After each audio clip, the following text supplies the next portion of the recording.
Daremos início agora às sessões de perguntas e respostas. A primeira pergunta vem do senhor Lucas Chaves, Sell-Side Analyst. Eu tenho duas perguntas, obrigado por respondê-las. Depois dessa redução de CAPEX, como é que vocês estão esperando que esse número se comporte em 2023, no segundo TRI? E se puderem dar mais detalhes sobre o capital de giro, também seria interessante, e a dinâmica do capital de giro ao longo do trimestre. Ok, eu vou falar do CAPEX e depois a Cris fala do capital de giro. Nós sempre dizemos que a nossa intenção com a mudança do modelo para esse modelo de separação estrutural, que nós já implementamos desde o ano passado, era de melhorar a intensidade do CAPEX e dos investimentos da empresa. E a nossa ideia era passar para um modelo em que nós teríamos uma estabilidade de mais ou menos 7% de CAPEX sobre vendas. E se nós olharmos para o número de 8,7% desse TRI, nós vemos que estamos chegando perto desse número, desse objetivo. E é claro que esse número precisa continuar diminuindo, aliás, e eu acredito que nós melhoramos, nós otimizamos o nosso CAPEX no momento em que nós estamos. E boa parte desse CAPEX vem da conexão de novos clientes, da aquisição de novos clientes, e uma pequena parcela vem de investimentos em TI, que nós precisamos fazer, pois somos uma empresa centrada no cliente. Além disso, nós esperamos que a receita continue crescendo para que consigamos atingir essa taxa de CAPEX sobre vendas desejada para os próximos anos. Nós esperamos que o CAPEX se mantenha estável, não esperamos nenhum aumento, como mencionamos, e, obviamente, isso vai depender do progresso da receita. Mas eu acredito que nós estamos muito focados na redução e nas iniciativas que nós tivemos, que nós implementamos e que vem trazendo bons resultados.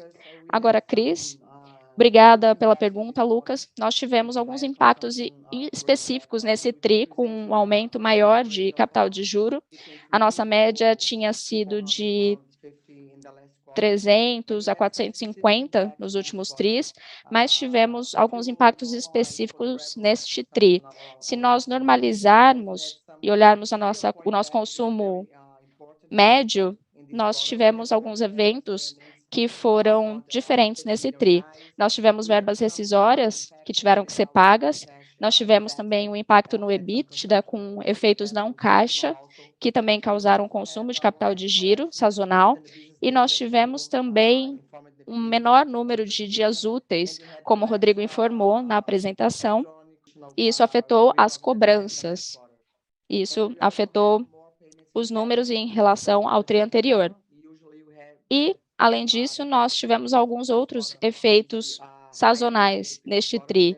No último TRI do ano, nós temos um aumento e nós pagamos no primeiro TRI de 2023.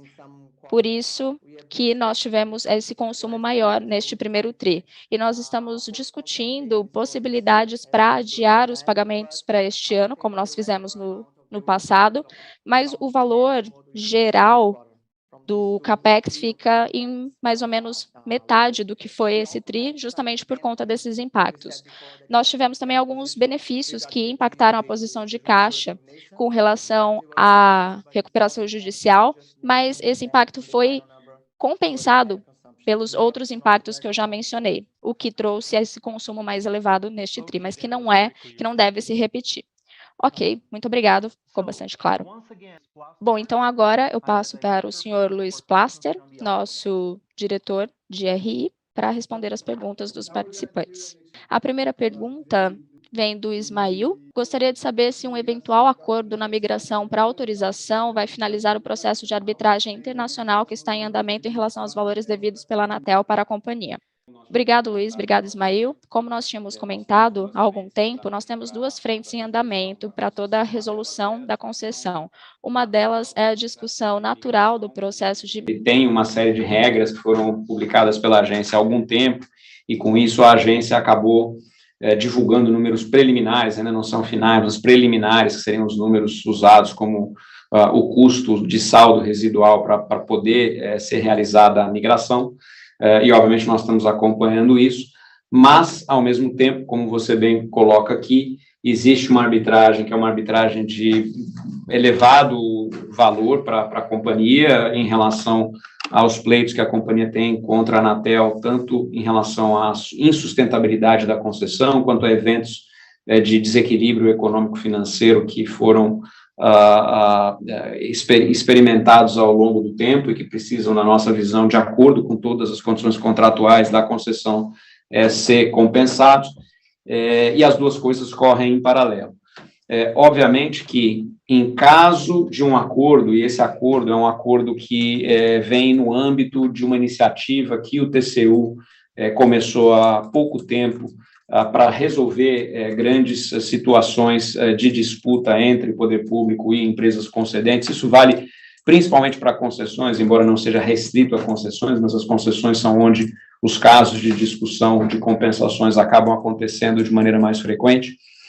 Caso exista uma visão de acordo, obviamente que esse acordo viria, por um lado, com o reconhecimento de uma migração e obviamente, uma compensação por custos que seriam os custos teoricamente devidos para essa migração, para que não fossem pagos, obviamente, e do outro lado, sem dúvida nenhuma, por um encerramento de uma arbitragem, porque o acordo consiste justamente nisso, em terminar os pleitos de lado a lado, sejam aqueles pleitos ligados à migração ou outros pleitos ligados ao que eventualmente a companhia possua aqui de obrigações com o poder público, no caso a agência, com o poder concedente, e de outro, com a eliminação também dos processos futuros de litígio via arbitragem. Agora, isso não significa que, de alguma maneira, um processo ou outro tenham parado, pelo contrário, eles continuam a andar. Eu mencionei que, ao longo do mês de maio, nós tivemos uma audiência de arbitragem bastante importante para a companhia, que foi a audiência onde foram apresentadas praticamente as alegações finais das duas partes. A partir dessa arbitragem, dessa audiência de arbitragem que aconteceu em maio, como eu destaquei durante a apresentação, o painel arbitral indicou que, a partir das alegações finais, que estavam para eles bastante claras, eles vão ter condições de apresentar ao longo dos próximos meses, e aí é importante mencionar aqui que não existe um prazo definido, o painel arbitral pode tomar o tempo que for necessário para fazer essa análise, mas a gente espera que seja ao longo dos próximos meses, estaria em condições de apresentar para o processo o que seriam as primeiras decisões parciais sobre toda a arbitragem. Então, a gente segue com os dois processos ao mesmo tempo, mas em caso de acordo, esse acordo depende da constituição de um grupo dentro do TCU, que a gente espera seja constituído relativamente no curto prazo, obviamente que aí os dois processos acabam se compensando, tá? Mas os dois seguem em paralelo, então a gente segue estudando as condições de migração e a gente segue fazendo todas as ações e provendo todas as informações, interagindo com o painel arbitral na sequência da própria arbitragem. Muito obrigado, Rodrigo. Mais uma vez eu repito, quem quiser fazer pergunta, por favor, coloque suas perguntas em português aqui na parte de Question and Answer, aqui na ferramenta no Zoom. A próxima pergunta, ela vem de um investidor individual também, o Guilherme Borges. Ele pergunta, o valor de conversão da ação OEBR3 de dívida financeira para capital, equity, gira em torno de qual valor? Ele faz uma referência aqui a um valor do mercado, mas a pergunta é exatamente essa: qual seria o valor de conversão da ação para capital? Olha, no valor da dívida para capital, né? O valor da ação dívida, decorrente da capitalização exato. Da dívida. Né? Isso vai depender um pouquinho do total de créditos que sejam classificados como opção 1 e como opção 2, e a gente só pode saber dessa relação uma vez que o plano seja aprovado, e aí os credores têm a opção de selecionar qual das duas opções de reestruturação de créditos eles vão aderir, a qual opção eles vão aderir, e em função dessa adesão, aí existe um mecanismo, que é o mecanismo que nós explicamos na call do trimestre passado, em que aqueles que aderirem à opção 1 vão ter uma parte dos seus créditos protegida, ou seja, eles vão ser reestabelecidos com uma maturidade um pouquinho mais longa do que a atual, para 2028, protegendo um total de até 10,7 bilhões dos créditos existentes. Lembrando que o total de créditos existentes hoje dos credores financeiros está na casa de 30, grandes números, tá? A gente, obviamente, pode apresentar esses números, valor de face, a gente pode apresentar esses números com detalhes, isso tem sido feito pelo time de RI, mas grandes números na casa de 32, 33 bilhões de reais, então, desses 32, 33 bilhões de reais de valores de créditos financeiros, até 10,7 bilhões vão poder ser protegidos e continuar a existir com uma maturidade de 2028. O que seja remanescente dos credores que optarem pela opção 1, mas ocuparem aí ou a totalidade dos 10,7 ou um pouco menos dos 10,7, os créditos remanescentes são convertidos, então, em capital da companhia. A mesma coisa acontece na opção 2, aqueles que não proverem, não aderirem à opção 2, que é prover, que consiste, na opção 1, que consiste no provimento de dinheiro novo, eles caem na opção 2, tem que selecionar a opção 2, e na opção 2, então, existe aí uma equação mais direta, onde 70% dos créditos vão acabar desaparecendo, com um processo de conversão para equity, para capital, e 30% dos créditos vão ser protegidos ou reinstituídos aí com uma maturidade mais longa de 2033. Então, esse valor depende de quais são os valores de conversão que acabam sendo aderidos à opção 1, porque a partir dela a gente calcula toda a sequência. Mas, na média, a gente imagina que possa haver um total de conversão de créditos que chega pode chegar a cerca de 50% desse total de créditos financeiros, tá? Então, na prática, a gente teria aí entre 14 e 15 bilhões de reais de créditos que seriam convertidos. E aí, obviamente, que a razão de troca é uma razão básica, usando esses valores totais convertidos, calculados sobre o valor de ações outstanding, para você calcular um novo preço de adesão para essa conversão. O importante é que essas razões de troca, na prática, elas estão sendo calculadas, até pelas condições do próprio plano, para manter um total de 20% do capital existente hoje, com os atuais acionistas, fazendo com que, então, os créditos convertidos tenham um total de 80% do capital novo da companhia. E todas as razões de troca precisas só podem ser calculadas uma vez que a gente tenha exatamente qual é a adesão dos credores a cada uma das opções. A gente tem aqui mais uma pergunta, a pergunta vem do Luiz Barsi, que é da Barsi Investimentos. Ele pergunta: a Oi ainda possui alguns ativos que despertam interesse do mercado, como a rede neutra, por exemplo. Como está sendo conduzida a venda de ativos, uma vez que pode ser uma quantia de grande escala? Os números nos mostram que a melhora da empresa não vem refletir na cotação da Bolsa, então qual a visão da administração em relação ao valor da empresa? Bom, obrigado, Luiz.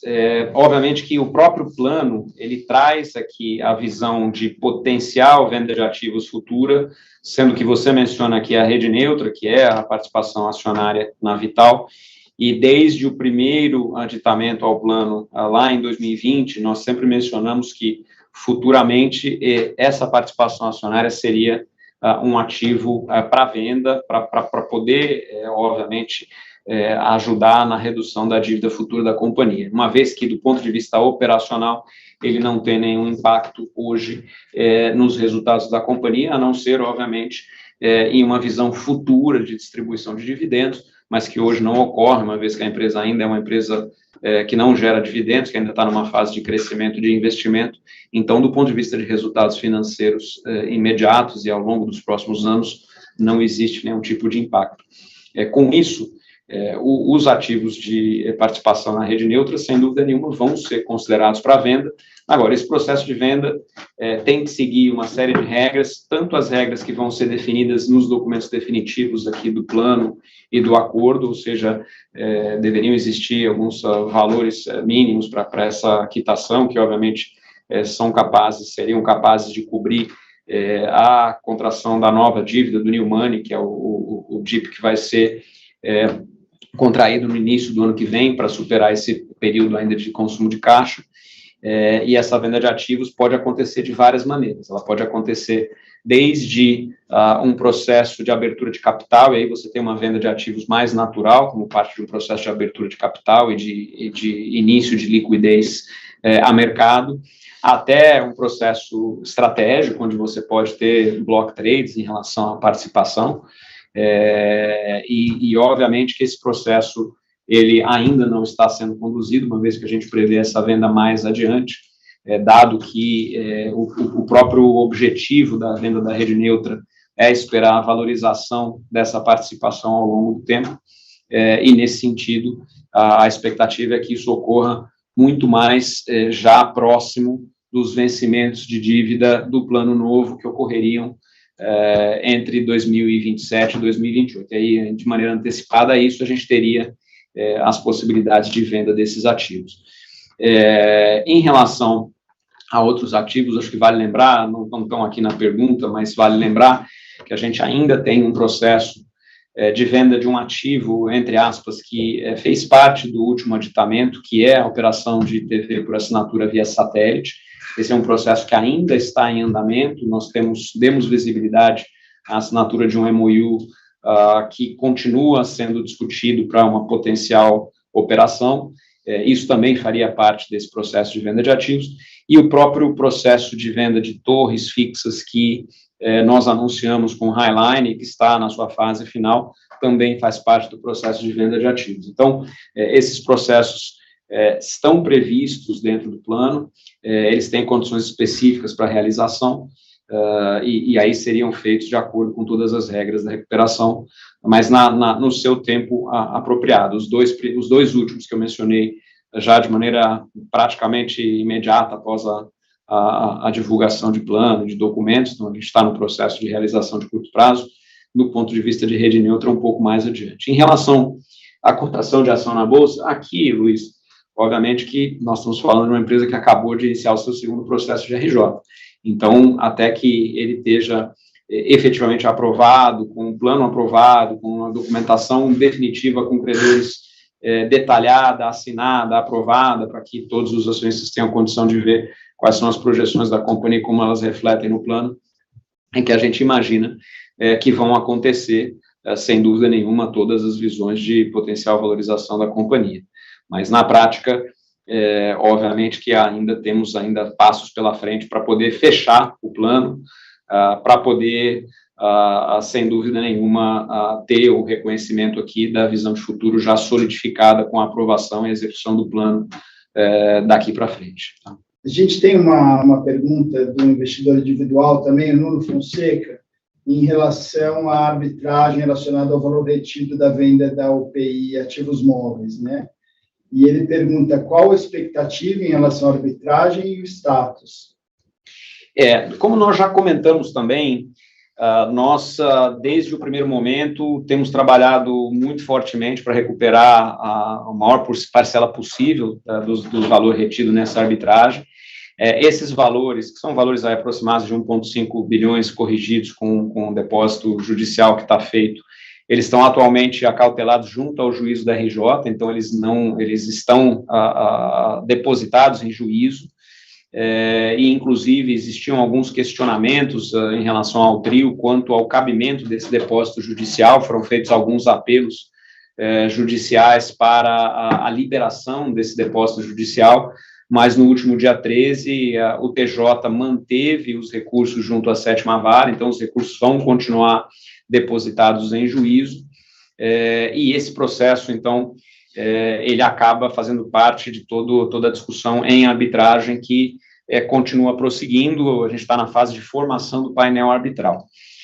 Nós já também, como dito algumas vezes, e esse status não mudou, nós não afastamos a possibilidade de um acordo direto com as empresas, fora da arbitragem, que possa trazer, inclusive, uma liquidez mais imediata à companhia, caso se cheguem a condições de lado a lado que sejam consideradas, entre aspas, satisfatórias numa negociação de fechamento, para evitar que tenha que ser esperado o final da arbitragem, que normalmente, apesar de ser um processo muito mais rápido do que um processo judicial, é um processo que pode levar 18 a 24 meses. Então, nós estamos nas duas vias, mais uma vez, acho que até tomando um paralelo aqui da própria arbitragem com a Anatel, nós temos uma negociação direta acontecendo e, ao mesmo tempo, todo o processo arbitral que segue o seu curso nessa fase com a formação do painel arbitral. A gente tem uma pergunta aqui, uma outra pergunta do Nuno Fonseca, também investidor individual, sobre como estão as negociações com os bancos dentro do processo de recuperação judicial, se existiu algum avanço, se estamos conversando com os bancos. Obrigado, Nuno. E aqui só para contextualizar a pergunta do Nuno para os demais investidores, cabe lembrar que quando nós falamos de dívida financeira, que, como já mencionado ao longo do plano, é o principal foco desse plano de recuperação, a reestruturação de dívida financeira, nós temos grosso modo, três grandes categorias de credores financeiros.